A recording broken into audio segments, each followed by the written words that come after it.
ಒಬ್ಬ ಹೆಣ್ಮಗಳಿದ್ಲು. ಆ ಹೆಣ್ಮಗಳು ಊರಾಗ ದೇವಿ ಗುಡಿ ಬಹಳ ನಡೀತಿತ್ತು, ದ್ಯಾಮವ್ವನ ಗುಡಿ ಇತ್ತು. ದ್ಯಾಮವ್ವನ ಗುಡಿಗೆ ಹೋಗ್ತಾರೆ. ಭಕ್ತಿಯಿಂದ ಬೆಳಗ್ಗೆ 5 ಗಂಟೆಗೆ ಎದ್ದು ತೆಲಿ ಮ್ಯಾಗಿಂದ ಸ್ನಾನ ಮಾಡಿಕೊಂಡು ಮಡಿ ಬಟ್ಟೆ ಉಟ್ಕೊಂಡು 2 ಹತ್ತಿ ಕಟ್ಟಿಗೆ ಅಂತ ಉದಿನ ಕಡ್ಡಿ ತಗೊಂಡು ದ್ಯಾಮವ್ವ ಹೋದ್ರು. ದ್ಯಾಮವ್ವನ ಮೇಲೆ ಛತ್ ಹಾಕಿದ್ರು, ಗೋಪುರ ಕಟ್ಟಿದ್ರು. ಆಗ ಗೋಪುರಕ್ಕೆ ಕಳಸಿದ್ದಿಲ್ಲ.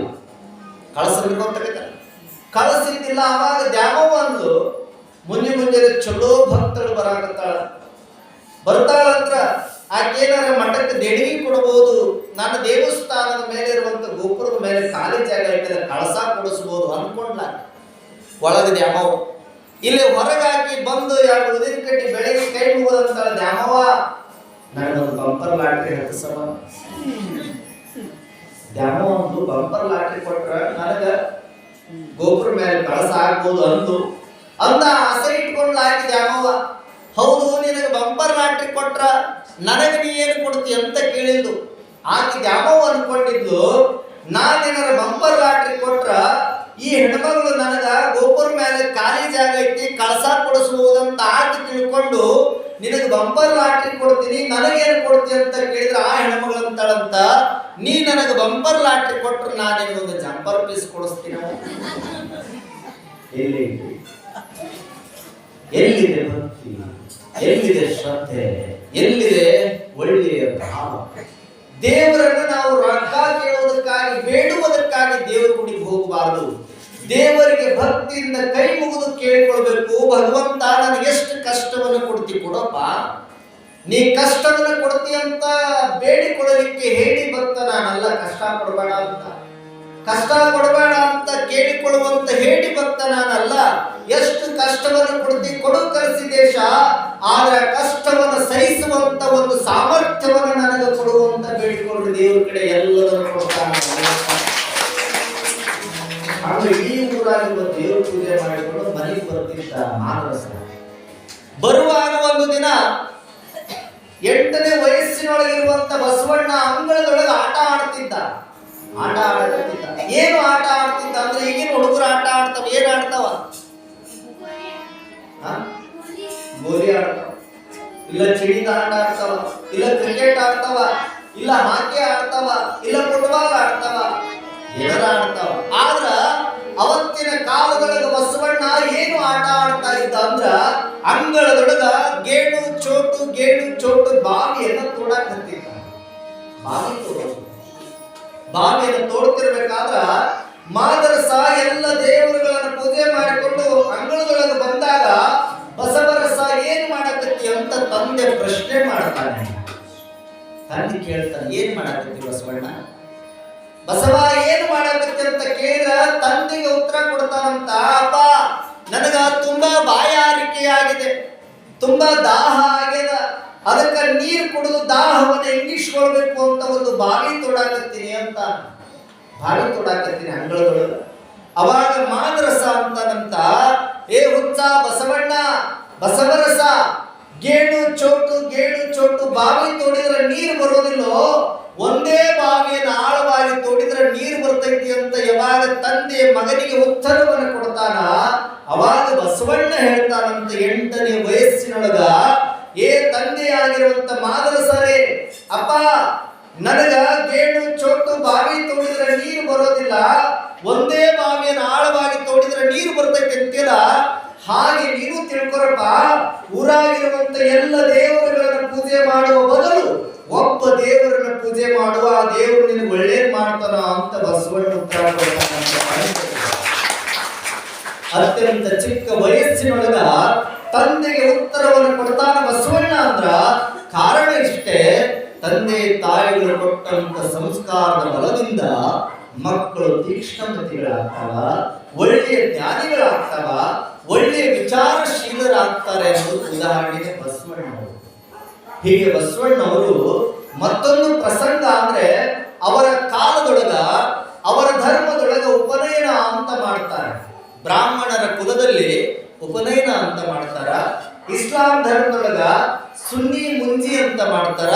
ಇದ್ರೊಳಗ ನಮ್ಮ ಲಿಂಗಾಯತ ಧರ್ಮದೊಳಗ, ನಮ್ಮ ವೀರಶೈವ ಧರ್ಮದೊಳಗ ಅಯ್ಯಾಚಾರ ಲಿಂಗ ದೀಕ್ಷೆ ಅಂತ ಮಾಡ್ತಿರ್ತಾರೆ.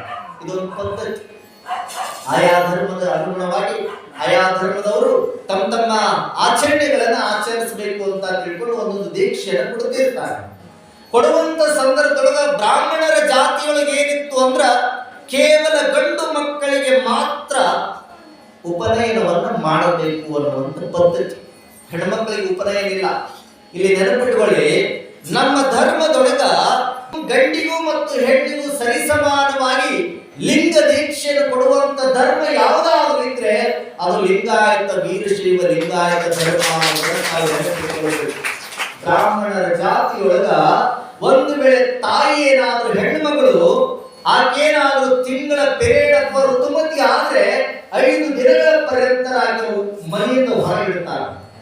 ಆಕೆಗೆ ತಾಟ ಬೇರೆ, ಚರಿಗೆ ಬೇರೆ, ಹಾಸಿಗೆ ಬೇರೆ, ಇಷ್ಟು ಹಿಂಸೆಯನ್ನು ಕೊಡುವಂತ ಕಾಲದೊಳಗೆ ಬಸವಣ್ಣ ಅಂತಾನ, ಉಪನಯನವನ್ನ ನನಗೆ ಕೊಡಾಕತ್ತೀರಪ್ಪ, ಮೊದಲು ನನಗಿಂತ ಪೂರ್ವದಲ್ಲಿ ನಮ್ಮ ಅಕ್ಕ ಹುಟ್ಟಾಳ, ಆ ಅಕ್ಕನಿಗೆ ಉಪನಯನವನ್ನ ಮಾಡಿ ಆಮೇಲೆ ನನಗೆ ಮಾಡ್ರಿ ಅಂತಾನೆ ಬಸವಣ್ಣ. ಅಂದ್ರೆ ಹೆಣ್ಣಿಗೊಂದು ಗಂಡಿಗೊಂದು ಭೇದ ಭಾವ ಮಾಡುವಂತ ಈ ಜಾತಿ, ಈ ಧರ್ಮ ನನಗೆ ಬೇಡ, ಕೊಡೋದಾದ್ರೆ ಅಕ್ಕನಿಗೂ ಕೊಡು ಆಮೇಲೆ ನನಗೂ ಕೊಡು ಅಂದಾಗ ಬಸವಣ್ಣವರ ಮಾತನ್ನ ಕೇಳಿರುವಂತ ಪೌರೋಹಿತ್ಯವನ್ನ ಮಾಡುವಂತ ಪುರೋಹಿತರಂತಾರ, ಆ ಬ್ರಾಹ್ಮಣರ ಗುರುಗಳಂತಾರ, ಇದು ಕೇವಲ ಗಂಡು ಮಕ್ಕಳಿಗೆ ಮೀಸಲಾಗಿರುವಂತದ್ದಪ್ಪ, ಗಂಡು ಮಕ್ಕಳಿಗೆ ಪ್ರಾಧಾನ್ಯವಾಗಿರುವಂತ ಜಾತಿ ಇದು, ಧರ್ಮ ಇದು, ಇದನ್ನ ಗಂಡು ಮಕ್ಕಳಿಗೆ ಅರ್ಥ ಕೊಡಬೇಕು, ಹೆಣ್ಮಕ್ಳಿಗೆ ಇಲ್ಲ ಅಂತ. ಅವಾಗ ಬಸವಣ್ಣವ್ರು ಏನ್ ಮಾಡ್ತಾರಂದ್ರ, ಕೇವಲ ಗಂಡು ಮಕ್ಕಳಿಗೆ ಉಪನಯನವನ್ನ ಕೊಡೋದಾದ್ರೆ ಇಂಥ ಧರ್ಮ ನನಗೆ ಬೇಡ, ಇಂಥ ಜಾತಿ ನನಗೆ ಬೇಡ, ಉಪನಯನವನ್ನ ಕೊಡೋದಾದ್ರೆ ನನಗೂ ನಮ್ಮ ಅಕ್ಕನಿಗೆ ಕೊಡಲಿಲ್ಲ ಅಂದ್ರೆ ನಾನು ಉಪನಯನವೇ ಬೇಡ ಅಂತ ನಿರಾಕರಿಸಿ ಅವರು ಕೂಡಲ ಸಂಗಮಕ್ಕೆ ಪಾದಾರ್ಪಣೆ ಮಾಡ್ತಾರೆ. ಕೂಡಲ ಸಂಗಮಕ್ಕೆ ಬರ್ತಾರೆ. ಕೂಡಲ ಸಂಗಮದಲ್ಲಿ ಇಟ್ಕೊಂಡು ಜಾತ ವೇದ ಮುನಿಗಳ ಹತ್ರ ಅಧ್ಯಯನವನ್ನ ಮಾಡಿ ನಂತರ ಆತ ಎಲ್ಲಿ ಹೋಗ್ತಾನಂದ್ರೆ ಬಿಜ್ಜಳ ಮಹಾರಾಜನ ಹತ್ರ ಕರ್ಣಿಕನಾಗಿ ಕೆಲಸ ಮಾಡಕ್ ಹೋಗ್ತಾನೆ, ಬರೀಲಿಕ್ಕೆ ಲೆಕ್ಕ ಬರೆಯಕ್ಕೆ ಹೋಗ್ತಾನೆ. ಮುಂದೆ ಬಸವಣ್ಣನ ಜ್ಞಾನವನ್ನು ನೋಡಿ ಆ ಬಿಜ್ಜಳ ಮಹಾರಾಜ ಮಂತ್ರಿಯ ಪದವಿಯನ್ನು ಕೊಡ್ತಾನೆ, ಎಲ್ಲವನ್ನು ಕೊಡ್ತಾನೆ.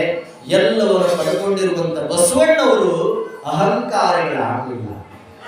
ಕಲ್ಯಾಣದೊಳಗ ಬಸವಣ್ಣನ ತತ್ವವನ್ನ ಮನಗಂಡಿರುವಂತ ಎಲ್ಲರೂ ಅಂತಾರ, ಬಸವಣ್ಣನನ್ನು ನೋಡಬೇಕು, ಬಸವಣ್ಣನ ಹತ್ರ ಇರಬೇಕು, ಬಸವಣ್ಣನೊಂದಿಗೆ ದಿನಗಳನ್ನು ಕಳೆಯಬೇಕಂತ ತಿಳ್ಕೊಂಡು ನಾಡುಗಳಿಂದ ನಾಡ ಬೇರೆ ಬೇರೆ ಕಡೆಯಿಂದ ಬೇರೆ ಬೇರೆ ರಾಜ್ಯಗಳಿಂದ ಎಲ್ಲಾ ಶರಣರು ಕಲ್ಯಾಣಕ್ಕೆ ಬರ್ತಾರೆ.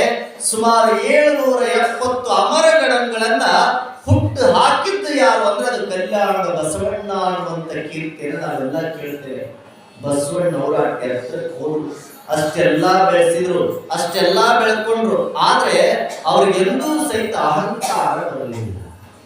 ನಾನೇ ಮಾಡಿದೆ, ನನ್ನಿಂದಲೇ ಎಲ್ಲ ಅನ್ನುವಂತ ಭಾವ ಬರಲಿಲ್ಲ ಅವರಿಗೆ. ಯಾವಾಗ ಅವ್ರು ಏನ್ ಹೇಳ್ತಿದ್ರಂದ್ರೆ, ಎದಗಿಂತ ಕಿರಿಯರಿಲ್ಲ, ಶಿವಭಕ್ತರಿಗಿಂತ ಹಿರಿಯರಿಲ್ಲ, ನಿಮ್ಮ ಪಾದವೇ ಸಾಕ್ಷಿ, ಎನ್ನ ಮನವೇ ಸಾಕ್ಷಿ ಅನ್ನುವಂತ ಮಾತುಗಳನ್ನು ಹೇಳ್ತಿದ್ರು ಬಸವಣ್ಣವರು. ಜ್ಞಾನಿಯ ದಾನ ಬಸವಣ್ಣ ಎಲ್ಲವನ್ನು ಸಂಪಾದನೆ ಮಾಡ್ಯಾನಂದ್ರು ಸಹಿತ ಬಸವಣ್ಣ ಅಹಂಕಾರದಿಂದ ನಾನು ದೊಡ್ಡವನು, ನನಗಿಂತ ಶಾಣೆ ಯಾರು ಇಲ್ಲ, ನನಗಿಂತ ಬುದ್ಧಿವಂತ ಯಾರು ಇಲ್ಲ ಅನ್ನುವಂತ ಭೇದ ಭಾವದಲ್ಲಿ ಬದುಕಲಿಲ್ಲ. ಎಲ್ಲರೂ ನನಗಿಂತ ದೊಡ್ಡವರೇ, ನನಗಿಂತ ದೊಡ್ಡವರ, ಅವ್ರಿಗಿಂತ ನಾ ಕಿರಿಯ, ನಾನು ಹೇಗಿರ್ತೀನಿ ಅಂದ್ರ ನಿಮ್ಮ ಪಾದದ ಅಡಿಯೊಳಗ ಧೂಳಾಗಿರ್ತೀನಪ್ಪ ಅಂತ ತಿಳ್ಕೊಂಡು ಬಸವಣ್ಣವ್ರು ಕೇಳ್ತಾರ. ಅಂದ್ರೆ ಉಚ್ಚ ಸ್ಥಾನಕ್ಕೆ ಹೋಗಿರುವಂತ ಜ್ಞಾನದಲ್ಲಿ ಎಲ್ಲವನ್ನ ಪಡ್ಕೊಂಡಿರುವಂತ ಪ್ರಕಾಂಡ ಪಾಂಡಿತ್ಯವನ್ನ ಪಡ್ಕೊಂಡಿರುವಂತ ಬಸವಣ್ಣವರಿಗೆ ಅಹಂಕಾರ ಬರಲಿಲ್ಲ. ಎಲ್ಲರೂ ನನ್ನವರು ಅನ್ನುವಂತ ಭಾವ, ಎಲ್ಲರನ್ನು ಅಪ್ಪಿಕೊಳ್ಳುವಂತ ಭಾವ ಬಸವಣ್ಣವರಿಗೆ ಬಂತು. ಬಸವಣ್ಣವರಿಂದಲೇ ಎಲ್ಲರನ್ನ ಕಂಡ್ರಿ ಎನ್ನುವಂತ ಮಾತುಗಳನ್ನು ಕಲ್ಯಾಣದ ಶರಣರು ಹೇಳಿಕೊಂತ ಬರ್ತಾರೆ. ಬಸವಣ್ಣನನ್ನು ನೋಡಿ ಬಸವಣ್ಣನಿಂದಲೇ ಎಲ್ಲವನ್ನ ಸಾಧಿಸಿದೆ ಅನ್ನುವಂತ ಭಾವ ಎಲ್ಲ ಕಲ್ಯಾಣದ ಶರಣರು ಹೇಳಿಕೊಂತ ಬರ್ತಾರೆ. ಅಂದ್ರೆ ಬಸವಣ್ಣವರ ವ್ಯಕ್ತಿತ್ವ ಹೇಗಿತ್ತು, ಬಸವಣ್ಣವರು ಮೇಲಾಗಕ್ಕಲ್ಲಿರ್ತಿದ್ರು. ಅವ್ರು ಯಾವಾಗ ಮೇಲಾಗಕ್ಕಲ್ಲಿ ನಮ್ಮಲ್ಲಿ ಕಿಂಕರ ಭಾವ ಇರ್ಬೇಕಂತ. ಯಾರು ಕಿಂಕರರಾಗ್ತಾರೆ ಅವರು ಶಂಕರರಾಗ್ತಾರೆ, ಯಾರು ಕಿಂಕರರಾಗ್ತಾರ ಅವರು ಶಂಕರ. ಬಸವಣ್ಣವರು ಮದುವೆ ಮಾಡಿಕೊಂಡ್ರು, ಒಂದಲ್ಲಂತ 2 ಮದುವೆ ಮಾಡಿಕೊಂಡ್ರು. ಆದರೂ ಸಹಿತ ಬಸವಣ್ಣವರು ಜಗಜ್ಯೋತಿ ಆದ್ರು, ವಿಶ್ವಗುರು ಅಂತ ಕರೆಸಿಕೊಳ್ತಾರ, ಧರ್ಮದ ಗುರು ಅಂತಾರ.